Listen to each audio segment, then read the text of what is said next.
Madam Chair, you're now live. Thank you, Mr. Hertz. Thank you, everyone. We will call to order this meeting of the Intergovernmental Legislative Relations Committee. It looks like all members are present. First item is report from state lobbyists on the state legislature. We can start with Mr. Jaramillo.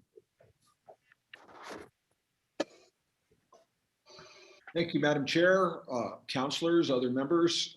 So one of the big things this week was, Senate Bill 8 moved yesterday through Senate Finance.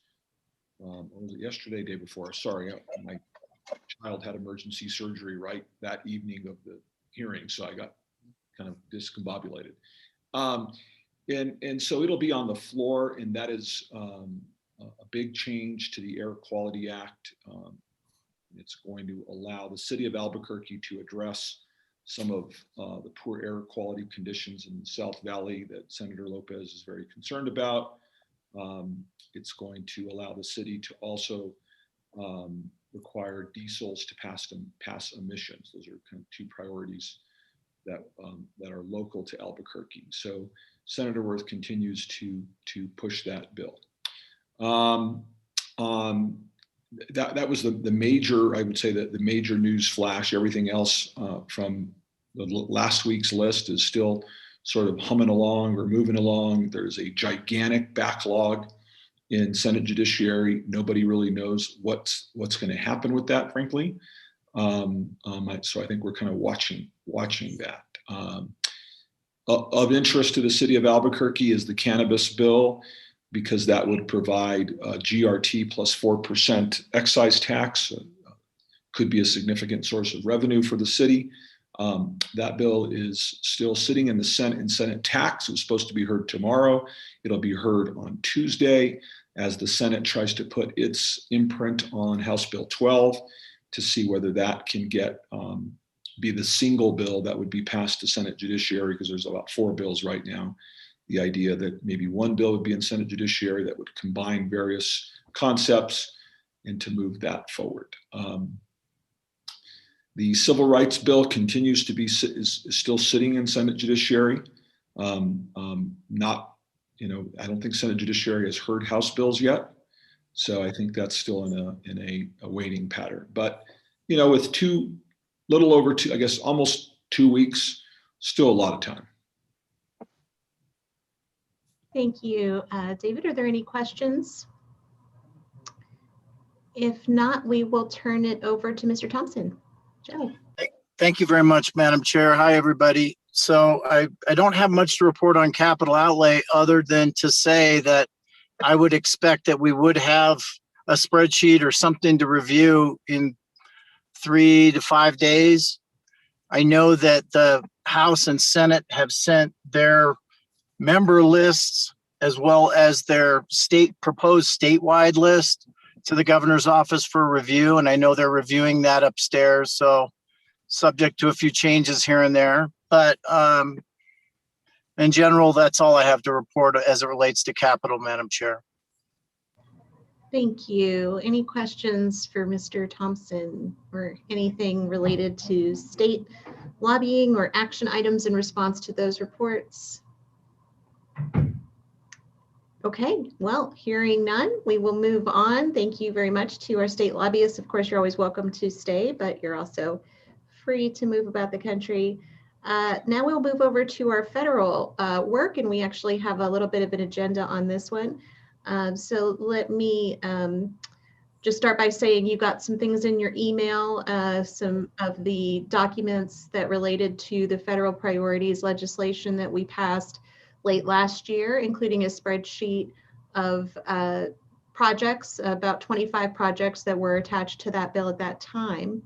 And then what I did get a chance to have a little meeting with Vice Chair and Councilor Bassan, and what we talked about is what you see on this sheet that Jeff just shared with us. Thank you, Mr. Hertz.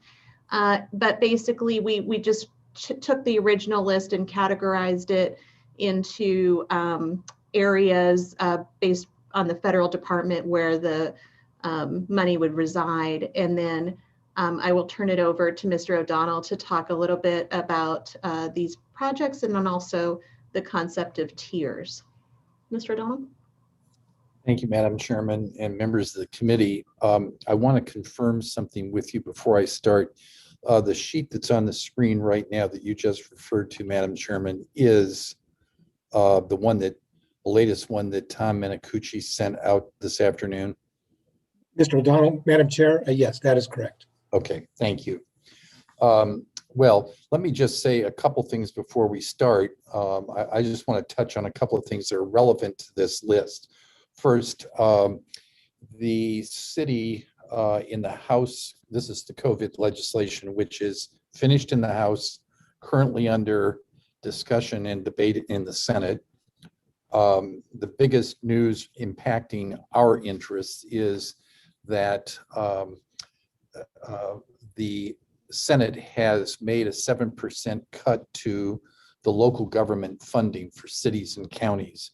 So Albuquerque's figure in that original House bill was 114 million. Now it would be estimated around 106 million. That legislation is expected to be finished in the Senate over the weekend. I would expect it's going back to the House for them to approve it. And I think the strategy all the way along here has been for the House always to have the more robust bill, the Senate to make changes, go back to the House, they accept it, then it goes to the president. And I would think they try to get it to the president by the end of next week.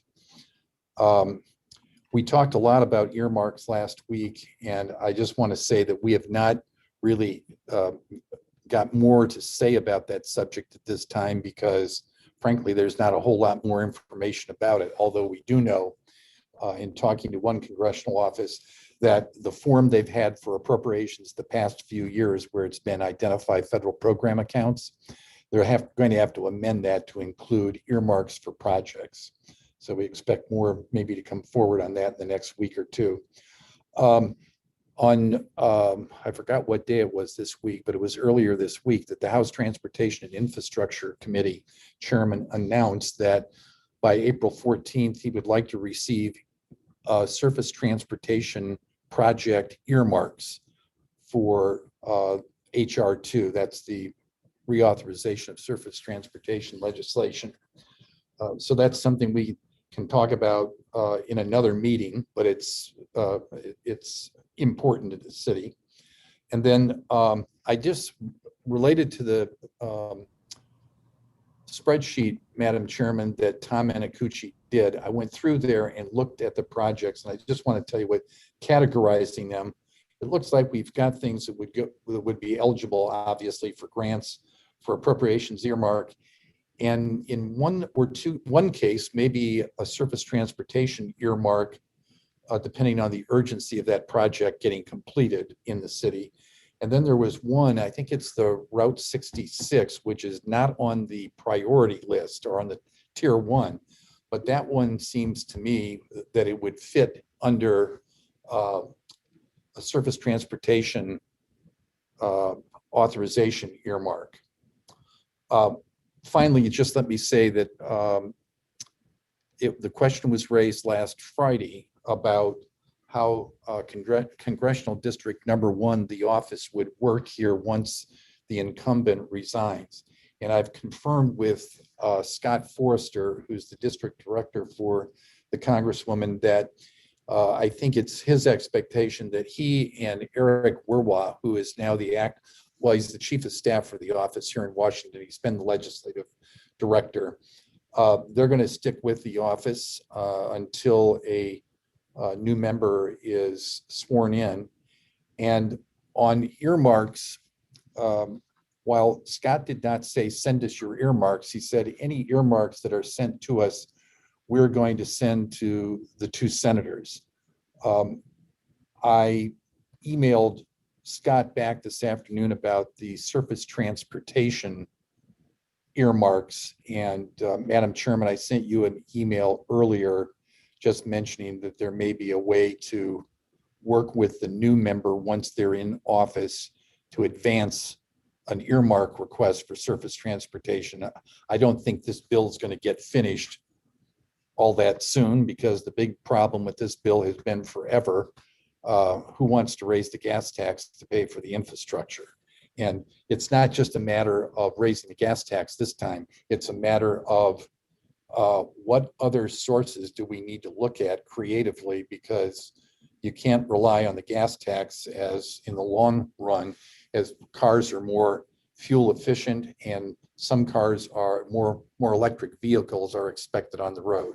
So with that, Thank you, Mr. O'Donnell. When you pause here, I might turn to Vice Chair Bassan. She's had her hands up for a minute. Oh, I just wanted to make sure okay. she got her question. Thank you, Madam Chair. And I just wanted to talk about my conversation with Chris Melendrez, Mr. Melendrez in our office regarding the formality of our priorities. So I don't know if you want to finish, Mr. O'Donnell, and then we can go back to that afterwards. no, I'm finished. I Okay. just wanted to cover those points. So now it's all about the list.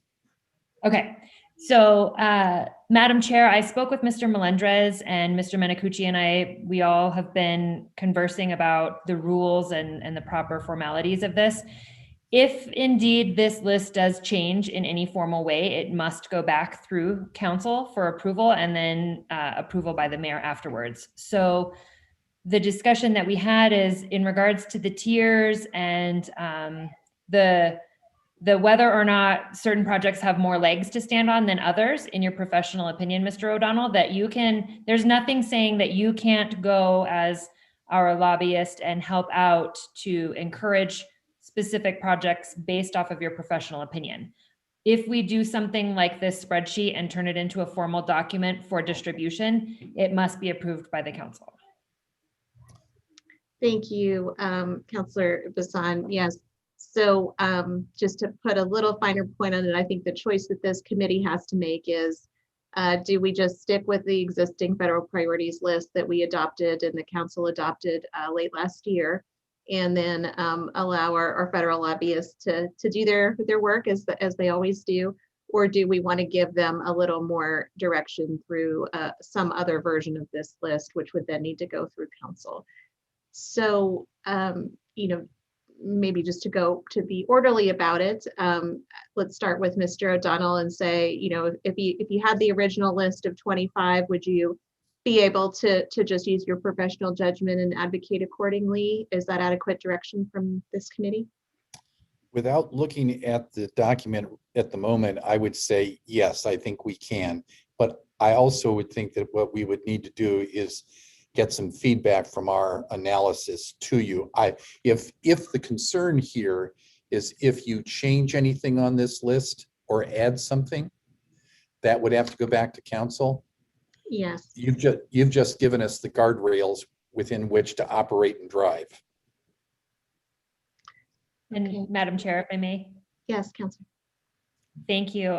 So yes, it's my understanding, Mr. O'Donnell, that list, even though there's the 25 projects on it that the council approved, if we were to start prioritizing within the priorities, then that causes some potential conflict, being that there's 9 councilors that need to be able to have input on which priorities may or may not. Because what I tried to explain was, we're trying to, from my understanding too, is say, okay, there's street projects over here. These are the 3 or 4 that we can choose from. This is why, Mr. O'Donnell, you think that this one is the best one to choose, and so on and so forth. But if we start doing that, even though it's in what seems like a very organized fashion, we need to be able to include all of the councilors' input on whether or not they agree that that is acceptable. Okay. If you think that it's, what you're putting the work in, from my understanding with the tier 1 and tier 2 and how it's going, I think that there's a reason to say that you recognize with your professional opinion that these are the ones that you can go and have more conversations about, per se. But as far as a formal document to present to the members in Washington, I think that we need to make sure that the formal document remains as is, or we need to get it approved if we make changes. And just to be clear, remains as it was originally, without any of the green or the yellow, right? Yes, ma'am. Mhm. Okay. Oh, go ahead. No, go ahead, Mr. O'Donnell. Okay, I think that I think we can do that without any colors on the paper, because I hope all of you have gotten or received this little email I did Wednesday. I sent it Wednesday to Isaac Padilla and to Tom Minicucci. And it was, Madam Chair, sorry to interrupt, but members of the IGR, we sent it to you at 3:00 in an email. It's part of the email text you received. And also, Jeff, can you switch over to it? Thanks. You can switch over.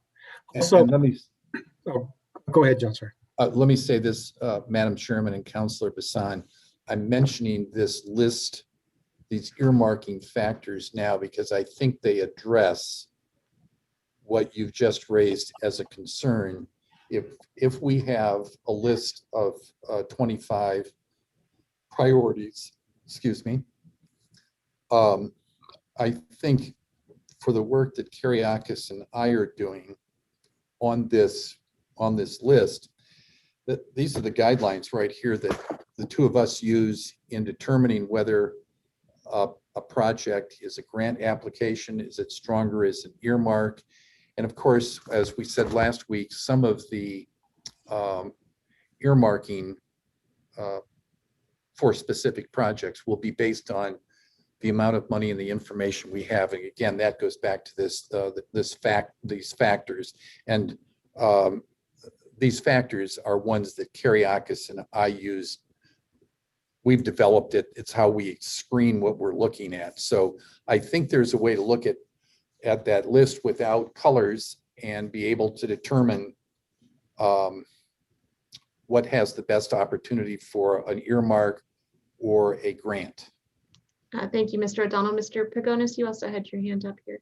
Yeah, John, I was going to just ask you a question about that list, but you've answered it. But I guess my thinking is if the 25 projects are the ones that are on the list, I think maybe taking a look at all 25 projects and completing that spreadsheet in more detail than I think is there might be helpful as we get closer to submitting projects and determining whether they're grants versus earmarks, because I think there's questions there that are blank on some of them.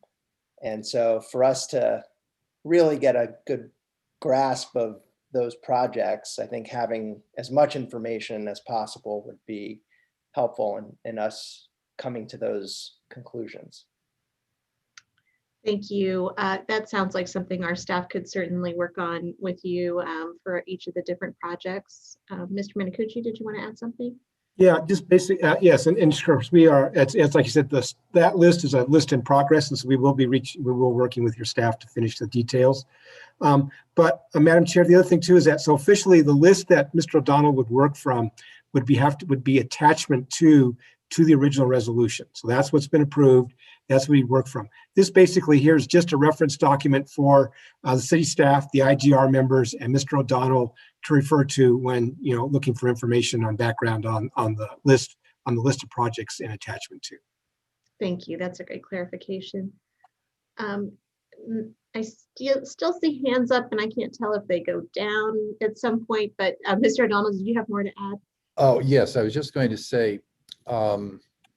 So going forward from this conversation today, and based on what Kyriakis and Tom just said, I guess we'll go back and look at the full list of the 25 projects and use the considerations that we listed here. I think there are 9 of them or so, as a way to examine which ones fit best. Am I correct about that? Yeah, I think that's the decision we're making. So just want to open it up to other committee members. Mr. Padilla? Yes, thank you, Madam Chair. I'm just letting you guys know this is similar to what we do with the state. At the state, there's a list of projects, and then what we do is we fill in additional information for the lobbyists, and then the lobbyists go to the state. And when they talk to members, they make a determination that this is probably the best one to move with. So it's similar to what we do with the state. Okay. Thank you, Isaac. And just again, want to open it up to the other members of the committee if there are any concerns about this approach, or if we're good.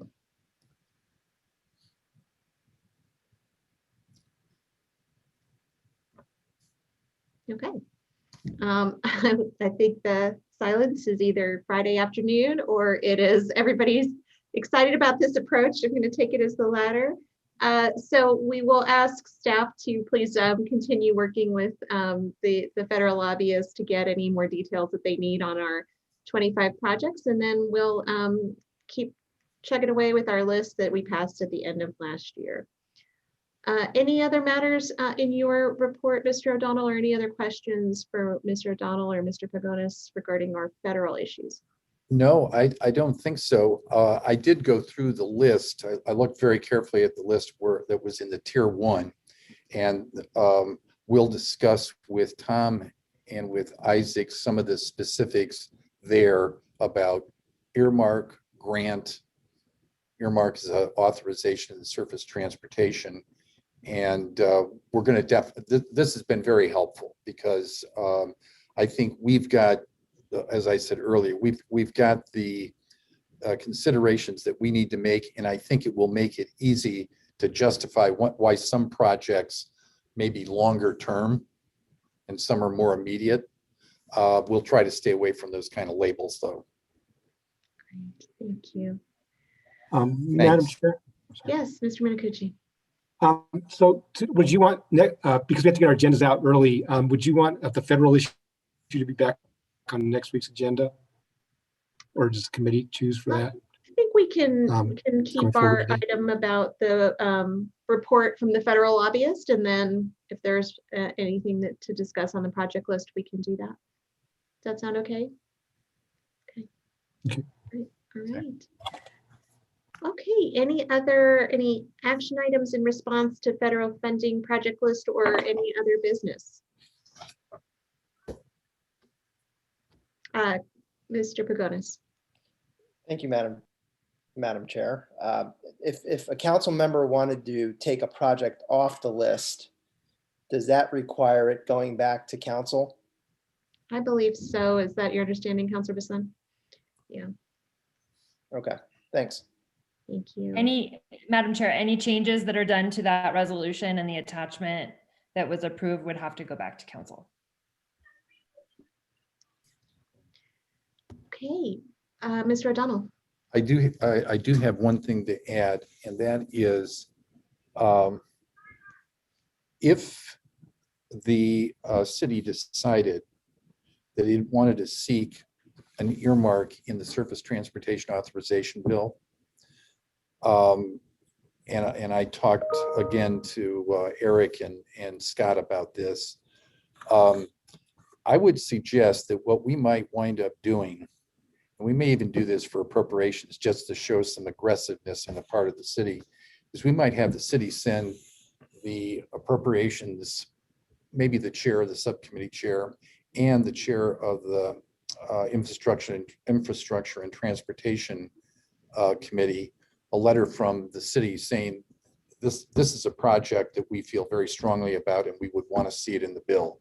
I mean, it may sit on their desk, but at least we're being proactive on this.